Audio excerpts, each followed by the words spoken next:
ಯಾವತ್ತೂ ಇಲ್ದಿದ್ದು ಇವತ್ತು ಅರ್ಜುನಲ್ಲಿ ನಾಗ ಲಕ್ಷಣಗಳು ಯಾಕೆ ಕಾಣಿಸ್ಕೊಂಡ್ವು?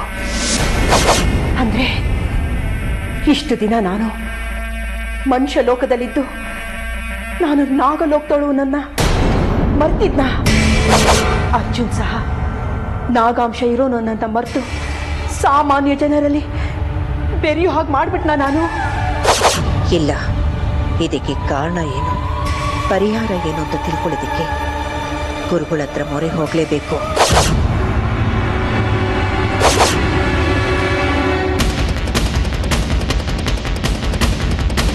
ಗುರುಗಳೇ,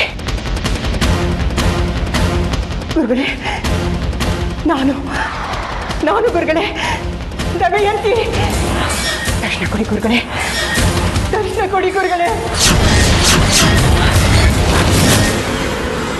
ಗುರುಗಳೇ ಪ್ರಣಾಮ. ಹೇಳು ದಮಯಂತಿ, ನಿನ್ನ ಆತಂಕಕ್ಕೆ ಕಾರಣ? ನಿಮಗೆ ಎಲ್ಲ ಗೊತ್ತಲ್ವ ಗುರುಗಳೇ?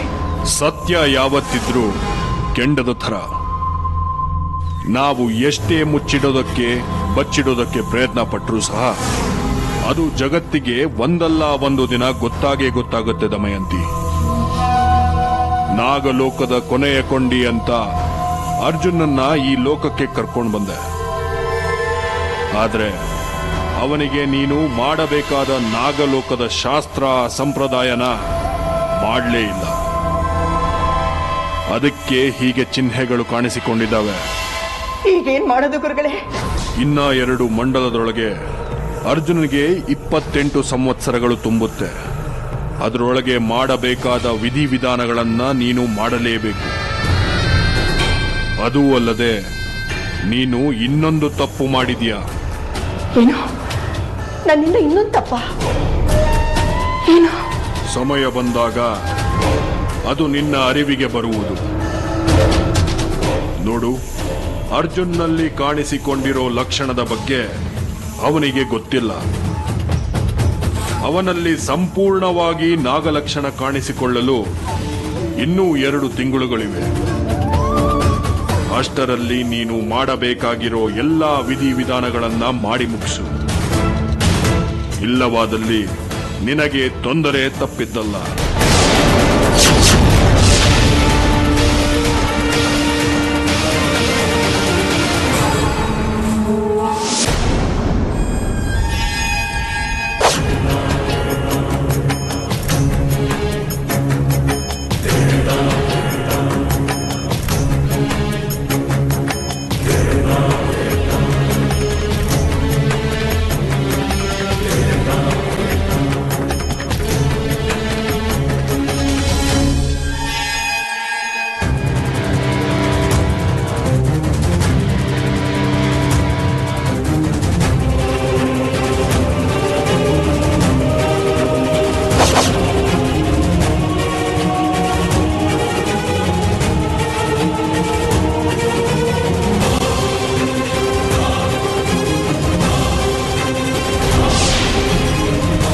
ಅರ್ಜುನ್, ಈ ಅಂಜನದಲ್ಲಿ ಅಪ್ಪ ಎಲ್ಲಿದ್ದಾರೆ ಅಂತ ಗೊತ್ತಾಗುತ್ತಾ? ಗೊತ್ತಾಗುತ್ತೆ ಅಂತ ಬಾಬಾ ಹೇಳಿದ್ದಾರೆ. ಅದನ್ನು ಅಮ್ಮ ಮತ್ತು ಅಜ್ಜಿ ನಂಬಿದ್ದಾರೆ. ನನಗೆಂತ ಡೌಟ್. ಸುಮ್ಮನೆ ಇರೋ, ಎಲ್ಲದಕ್ಕೂ ಡೌಟ್ ಪಟ್ರೆ ಹೇಗೋ. ಈ ಅಂಜನದಲ್ಲಿ ನಾಗಮಣಿ ಎಲ್ಲಿದೆ, ಯಾರು ವಶದಲ್ಲಿದೆ ಅನ್ನೋದು ತುಂಬ ಸುಲಭವಾಗಿ ಗೊತ್ತಾಗುತ್ತೆ. ಗೊತ್ತಾದರೆ ನಾಗಮಣಿನೂ ನನ್ನಿಂದ ದೂರ ಆಗುತ್ತೆ. ನಾನು ಇವರೆಲ್ಲರ ಮುಂದೆ ತಪ್ಪಿತಸ್ಥನಾಗೂ ನಿಂತ್ಕೋಬೇಕಾಗತ್ತೆ.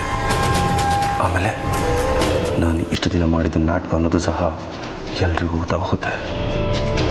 ಏನು ಮಾಡೋದೀಗ?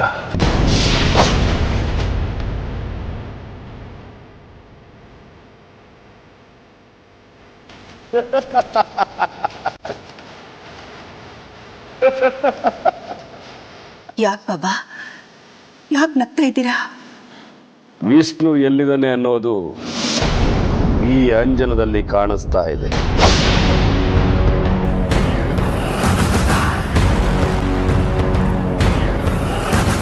ಬಾಬಾ, ಅವನೆಲ್ಲಿದ್ದಾನೆ ಅಂತ ಆಮೇಲೆ ಹೇಳಿ. ಮೊದಲು ಅವನು ಹೇಗಿದ್ದಾನೆ ಅಂತ ಹೇಳಿ. ಅವನು ಸಂಪೂರ್ಣವಾಗಿ ಕ್ಷೇಮವಾಗಿದ್ದಾನೆ ಅಂತ ನಾನು ನಿಮ್ಗೆ ಆವಾಗಲೇ ಹೇಳಿದ್ದೆ.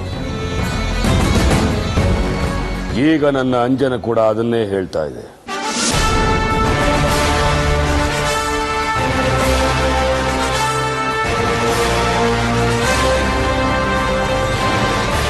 ವಿಷ್ಣು ಸಿಕ್ತ ಅಂದಮೇಲೆ ನಾಗಮಣಿ ನನ್ನ ವಶ ಆದಾಗೆ. ನನಗೆ ಗೊತ್ತಿತ್ತು ಹೀಗೆ ಆಗತ್ತೆ ಅನ್ನೋದು. ಯಾಕೆ ಅಂದರೆ ಈ ಅಂಜನ ವಿದ್ಯೆ ಶಕ್ತಿ ಏನು ಅನ್ನೋದು ನನಗೆ ಗೊತ್ತು. ಬಾಬಾ, ನಿಮ್ಮ ಮಾತು ಕೇಳಿ ಹಾಲು ಕೊಡಿದಷ್ಟು ಸಂತೋಷ ಆಯಿತು. ಹೀಗೆ ಹೇಳಿ ಬಾಬಾ, ವಿಷ್ಣು ಎಲ್ಲಿದ್ದಾನೆ?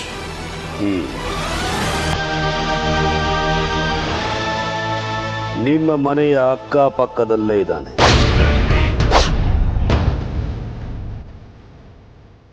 ಒಂದು ಮೈಲಿ ಒತ್ತಲದ ಒಳಗೆ ಇದ್ದಾನೆ ತಾಯಿ.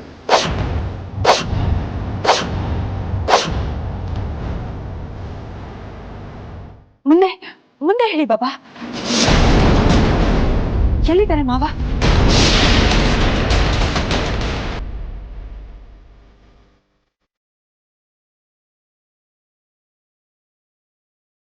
ಇವಳ್ಯಾಕೆ ಇಷ್ಟೊಂದು ಸಂತೋಷ ಪಡ್ತಾ ಇದ್ದಾಳೆ? ಇಲ್ಲೇ ಪಕ್ಕದಲ್ಲಿ ಅಂದ್ರೆ ನಾಗಮಣಿ ನನ್ನ ಕೈಗೆ ಸಿಕ್ಕಾಗೆ.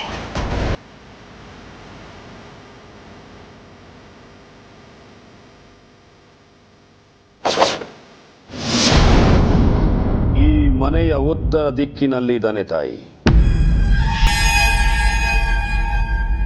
ಆ ದಾರಿಯಲ್ಲಿ ಮುಂದೆ ಹೋದ್ರೆ ಒಂದು ದೇವಸ್ಥಾನ ಇದೆ.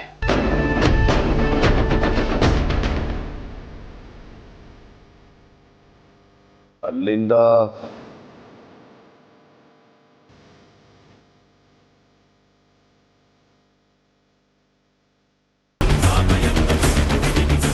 ಯಾಕಪ್ಪ ನಿಲ್ಲಿಸ್ಬಿಟ್ರಿ? ಮುಂದೆ ಹೇಳಿ. ಅಲ್ಲಿಂದ ಮುಂದೆ ಹೋದ್ರೆ ಎಡಗಡೆ ಇನ್ನೊಂದು ದೇವಸ್ಥಾನ ಇದೆ ತಾಯಿ.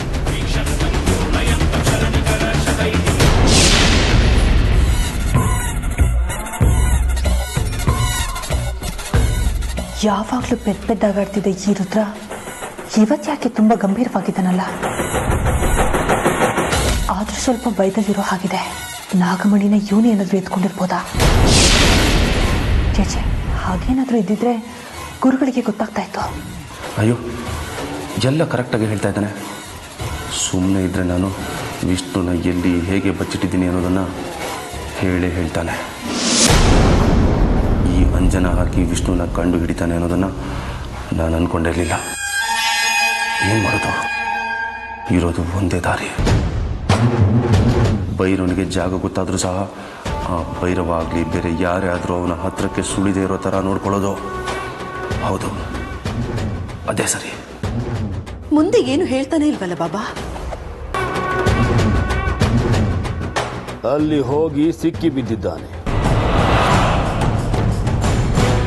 ಸಿಕ್ಬಿದ್ದಿದ್ದಾನೆ ಅಂದ್ರೆ ಏನ್ ಅರ್ಥ ಬಾಬಾ?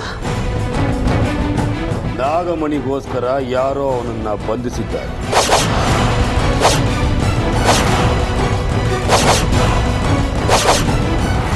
ಬಾಬಾ, ಯಾರಿರ್ಬೋದು?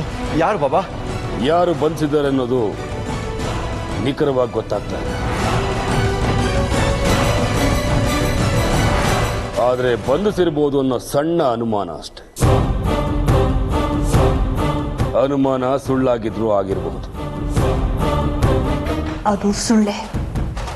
ನಾಗಮಣಿನ ಶಾಶ್ವತವಾಗಿ ತನ್ನ ಜೊತೆಯಲ್ಲಿ ಇಟ್ಕೊಳ್ಳೋದಕ್ಕೆ ವಿಷ್ಣು ಮಾಡಿರೋ ಕುತಂತ್ರನೇ ಇರಬೇಕು. ಬಾಬಾ, ಅದು ಏನು ಅಂತ ನಿಖರವಾಗಿ ಹೇಳಿ. ನೀವು ಅಡ್ಗೋಡೆ ಮೇಲೆ ಹೀಗೆ ದೀಪ ಇಟ್ಟಾಗಿ ಹೇಳಿದ್ರೆ ನಮ್ಗೇನು ಅರ್ಥ ಆಗೋದಿಲ್ಲ. ದಯವಿಟ್ಟು ನಮಗೆ ಸಹಾಯ ಮಾಡಿ ಬಾಬಾ.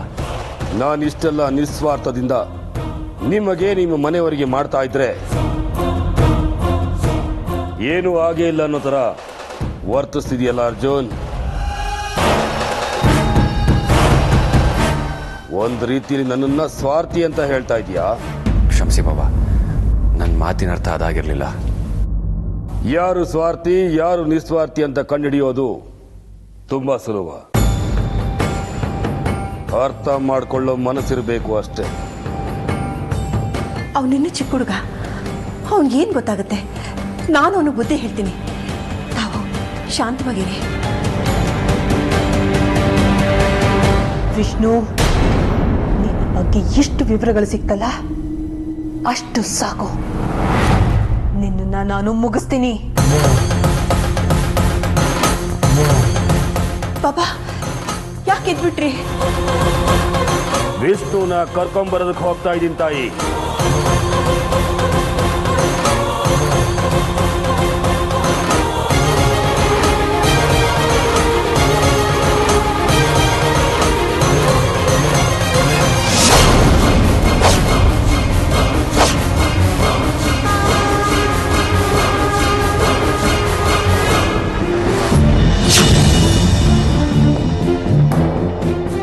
ಭೈರವ, ನೀನು ನಿನ್ನ ಮಂತ್ರಶಕ್ತಿಯಿಂದ ಬಲಿಷ್ಠನಾಗಿದ್ಯಾ, ನಾನು ಈ ನಾಗಮಣಿಯಿಂದ ಬಲಿಷ್ಠನಾಗಿದ್ದೇನೆ. ನಿನ್ನ ಶಕ್ತಿನ ಅದು ಹೇಗೆ ಕುಗ್ಗಿಸ್ಬೇಕು ಅನ್ನೋದು ನನಗೆ ಚೆನ್ನಾಗಿ ಗೊತ್ತು.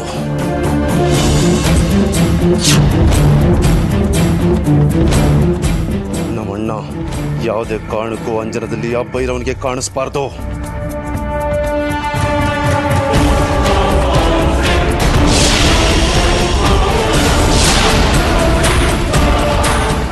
ಇದೇನಿದು? ಜೈ ಮಹಾಕಾಲ!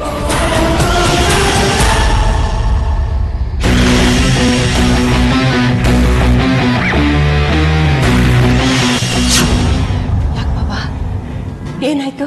ಇದ್ದಕ್ಕಿದ್ದ ಹಾಗೆ ಅಂಜನದಲ್ಲಿ ಏನು ಕಾಣಿಸ್ತಾ ಇಲ್ಲ.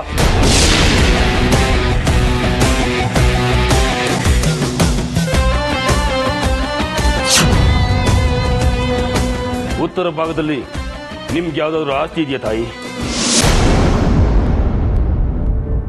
ಸರಿಯಾಗಿ ನೆನಪು ಮಾಡ್ಕೊಂಡು ಹೇಳಿ. ಇಲ್ಲ ಬಾಬಾ, ಯಾವುದೂ ಇಲ್ಲ.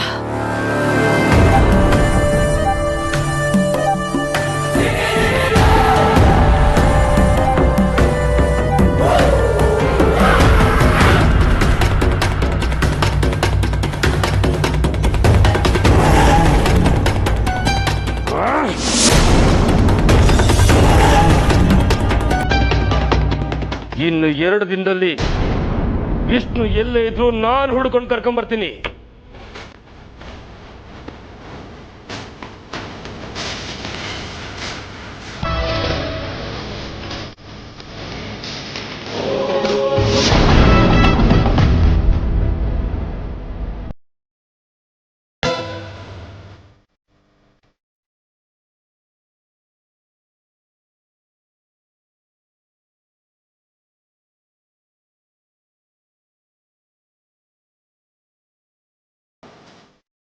ಅತ್ತೆಮ್ಮ, ಹೇಳಿ. ಬಾಬಾ ನಿಮ್ಮ ಮಗನ ಹುಡ್ಕೊಡ್ತಾರೆ ಅನ್ನೋದು ಸುಳ್ಳು. ನನ್ನ ಮನಸ್ಸಲ್ಲಿ ಇದ್ದಿದ್ದೇನೆ ನೀನು ಹೇಳ್ತಾ ಇದೀಯ ನೋಡು. ಈ ಬಾಬನ್ ನಂಬ್ಕೊಂಡ್ರೆ ನನ್ನ ಮಗ ನನಗೆ ಸಿಗೋದಿಲ್ಲ. ನನ್ನ ಮಗನ ಹೇಗೆ ಹುಡುಕೋಬೇಕು ಅಂತ ನನಗೆ ಚೆನ್ನಾಗಿ ಗೊತ್ತಿದೆ. ವಿಷ್ಣು ಸಿಗದೆ ನಾಗಮಣಿ ಸಿಗಲ್ಲ. ನಾಗಮಣಿ ಸಿಗಲಿಲ್ಲ ಅಂದ್ರೆ ನಾಗಿಣಿ ಸುಮ್ಮನೆ ಇರೋದಿಲ್ಲ. ಆಮೇಲೆ ಈ ಮನೆಯವರನ್ನ ನಾನು ಕಾಪಾಡ್ಕೊಳ್ಳೋದಕ್ಕಾಗೋದಿಲ್ಲ. ಮಾಡೋದು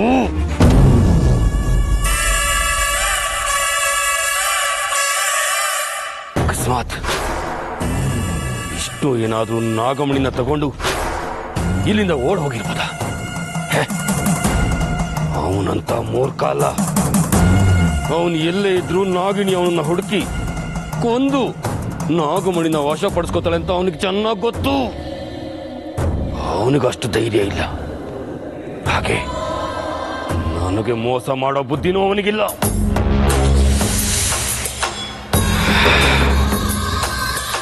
ನಾನು ಈ ಮನೆಯಲ್ಲೇ ಕೂತ್ಕೊಂಡು ನಾಗಮಣಿನೂ ಹುಡುಕ್ತೀನಿ, ವಿಷ್ಣುನು ಹುಡುಕ್ತೀನಿ ಅನ್ಕೊಂಡ್ರೆ ನನ್ನ ಮೂರ್ಖತನ. ಹೇಗಾದ್ರೂ ಮಾಡಿ ವಿಷ್ಣು ಎಲ್ಲಿದ್ದಾನೆ ಅಂತ ಕಂಡು ಹಿಡಿಲೇಬೇಕು.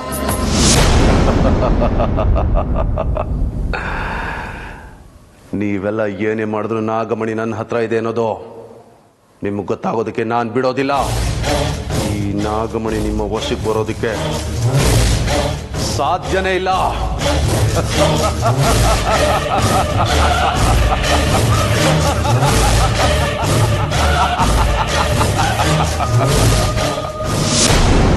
ಎಲ್ಲೂ ಏನೋ ತಪ್ಪಾಗಿದೆ. ಅದಕ್ಕೆ ನಾಗಮಣಿ ಎಲ್ಲಿದೆ, ಯಾರ ಹತ್ರ ಇದೆ ಏನೋ ಒಂದು ಸಣ್ಣ ಸುಳಿವು ಕೂಡ ಸಿಗ್ತಾ ಇಲ್ಲ. ನಾಗಮಣಿ ಇಲ್ಲದೆ ನಾನು ನಾಗಲೋಕಕ್ಕೆ ಹೋಗೋದಕ್ಕಾಗಲ್ಲ. ವಿಷ್ಣು ವಂಶನ ನಿರ್ವಂಶ ಮಾಡಿಬಿಟ್ರೆ ಛೇ, ಪಾಪಿಗಳನ್ನ ಬಿಟ್ಟು ನಿರಪರಾಧಿಗಳನ್ನ ಶಿಕ್ಷೆ ಮಾಡಿದ್ರೆ ಆ ಪರಮೇಶ್ವರ ಒಪ್ಪೋದಿಲ್ಲ. ಹಾಗಾದ್ರೆ ನಾಗಮಣಿನ ಹೇಗೆ ಪಡ್ಕೊಳ್ಳೋದು? ವಿಷ್ಣು ಎಲ್ಲಿದ್ದಾನೆ ಅಂತ ಹೇಗೆ ಕಂಡುಹಿಡಿಯೋದು? ಅವನು ಹೇಗೆ ಸಂಹಾರ ಮಾಡೋದು?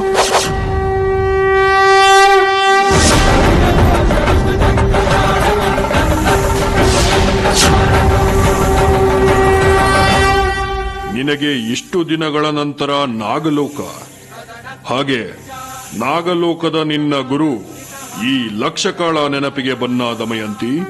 ದಯವಿಟ್ಟು ನನ್ನ ಕ್ಷಮಿಸ್ಬಿಡಿ ಗುರುಗಳೇ. ನೋಡು ದಮಯಂತಿ, ನಮ್ಮನ್ನ ನಾವು ಮರೆತರೂ ನಮ್ಮತನ ನಮ್ಮನ್ನ ಮರೆಯೋದಿಲ್ಲ. ನಾನು ನಾಗಿಣಿ ಅಲ್ಲ, ನಾನು ನಾಗಲೋಕದವಳಲ್ಲ ಅಂತ ನೀನು ಎಲ್ಲ ಮರೆತು ಮನುಷ್ಯ ಲೋಕದಲ್ಲಿ ಇದ್ದೆ. ನಾಗಲೋಕದ ಮಹಾಗುರು ಲಕ್ಷಕಾಳರ ಧ್ವನಿ ಇದ್ದಾಗಿದೆಯಲ್ಲ, ಆ ಕಾಲನೇ ನಿನ್ನ ಪೂರ್ವಾಪರನ್ನೆಲ್ಲ ಜ್ಞಾಪಿಸಿ ಬಿಡ್ತು. ಯಾರ ಜೊತೆ ಮಾತಾಡ್ತಾ ಇದ್ದಾರೆ? ನಮ್ಮ ಮನೇಲಿ ಏನೇನ್ ನಡೀತಾ ಇದೆ ಅಂತ ನಿಮಗ್ ಗೊತ್ತಿದೆ. ಆಗ್ತಾ ಇರೋ ಎಲ್ಲ ಬೆಳವಣಿಗೆ ನೋಡ್ತಾ ಇದ್ರೆ ನನಗೆ ತುಂಬಾ ಆತಂಕ ಆಗ್ತಿದೆ. ಪರಿವರ್ತನೆ ಜಗದ ನಿಯಮ ಅನ್ನೋದನ್ನ ನೀನು ಮರೆತಿರೋ ಹಾಗಿದೆ ದಮಯಂತಿ. ಇಲ್ಲ, ಇದು ಲಕ್ಷಕಾಳರ ಧ್ವನಿಯೇ. ಅರ್ಜುನ್ನ ನೀನು ನಾಗಲೋಕದಿಂದ ಕರೆತಂದು ಹತ್ತತ್ರ 28 ಸಂವತ್ಸರಗಳಾಯಿತು.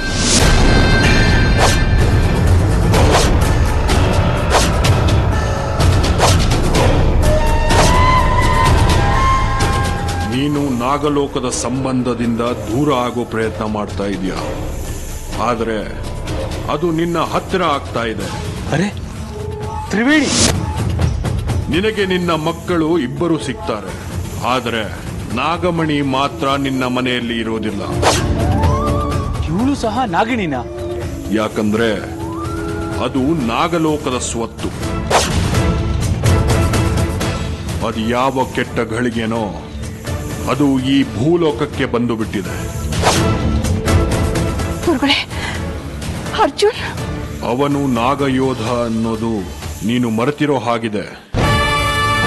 ಅರ್ಜುನ್ ನಾಗಾಂಶ ಸಂಭೂತ ಅನ್ನೋದು ಗೊತ್ತಿತ್ತು. ನೋಡು ದಮಯಂತಿ, ಅರ್ಜುನ್ನ ಅಕ್ಕಪಕ್ಕ ಯಾವುದೇ ರೀತಿಯ ನಾಗಶಕ್ತಿ ಇರೋ ವಸ್ತುಗಳು ಇಲ್ಲದಿರುವಂತೆ ನೋಡಿಕೊ.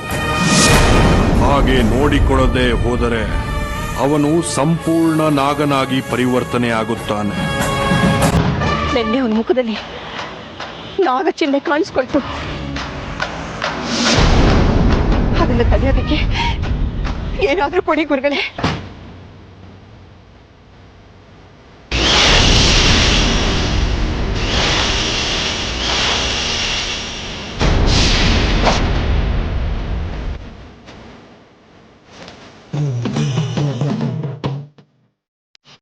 ಇದನ್ನ ತೇದು ಗಂಧ ಮಾಡಿ ಹಾಲಿನಲ್ಲಿ ಹಾಕಿ ಕುಡಿಸು, ಅಥವಾ ಸಂದರ್ಭ ನೋಡಿ ಅರ್ಜುನ್ಗೆ ಇದರ ವಾಸನೆ ತೋರಿಸು. ಬದಲಾವಣೆಯ ಸಮಯದಲ್ಲಿ ಅವನಿಗೆ ಪ್ರಜ್ಞೆ ಇರುವುದಿಲ್ಲ. ಹಾಗೆ ಆದಷ್ಟು ಬೇಗ ನಾಗಲೋಕದ ವಸ್ತುಗಳನ್ನ ಅವನಿಂದ ದೂರ ಇಡು. ಆಗ್ಲಿ ಗುರುಗಳೇ, ಹಾಗೆ ಮಾಡ್ತೀನಿ.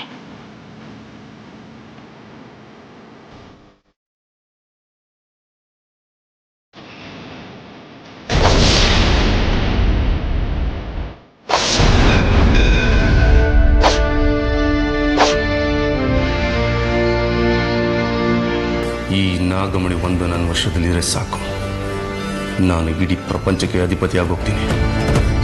ಅಂಥದ್ರಲ್ಲಿ ಈ ಮನೆಯವರನ್ನು ನಾನು ನನ್ನ ಅಧೀನದಲ್ಲಿ ಇಟ್ಕೊಳ್ಳೋದಕ್ಕಾಗೋದಿಲ್ವಾ? ಆಗತ್ತೆ.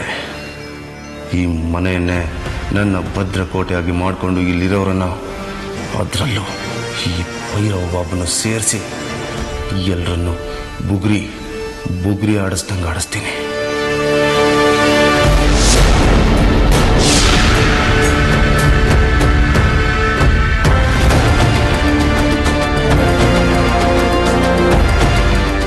ಏನ್ ಚಿಕ್ಕಪ್ಪ, ಇಷ್ಟೊಂದು ಆಕ್ಟಿವ್ ಆಗಿದ್ದೀರಾ?